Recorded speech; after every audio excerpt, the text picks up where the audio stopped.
بسم اللہ الرحمن الرحیم۔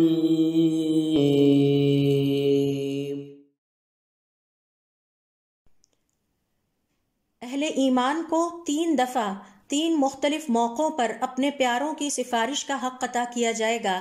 پہلی دفعہ دنیا کی زندگی میں آپ صلی اللہ علیہ وسلم کا ارشاد ہے، جب بھی کسی مسلمان کا انتقال ہو اور اس کے 4 ہمسائے گھرانے اس کے حق میں خیر کی گواہی دیتے ہوئے کہیں ہم نے اس شخص کو ہمیشہ خیر پر ہی دیکھا، تو اللہ رب العزت فرماتے ہیں میں نے تمہارے علم کو اس کے حق میں قبول کیا اور اس کی وہ کوتاہیاں اور گناہ معاف کر دیے جو تم نہیں جانتے۔ صحیح مسلم کی روایت کے مطابق آپ صلی اللہ علیہ وسلم کا ارشاد ہے، جب بھی کسی مسلمان کا انتقال ہو اور اس کے جنازے میں 40 ایسے نیک افراد شامل ہوں جنہوں نے کبھی شرک کا ارتکاب نہیں کیا، اللہ رب العزت اس میت کے حق میں ان صالحین کی سفارش کو قبول فرماتے ہیں۔ ابن القیم رحمۃ اللہ علیہ فرماتے ہیں یہاں سفارش سے مراد جنازے کے وقت میں میت کے لیے کی گئی رحمت اور مغفرت کی دعائیں ہیں۔ یہ مومن کی دنیا میں مومن میت کے لیے سفارش ہے جسے قبول کرنے کا وعدہ اللہ رب العزت نے اس حدیث میں فرمایا ہے، اور اس سے مراد یہ ہے کہ ان دعاؤں اور سفارش کے نتیجے میں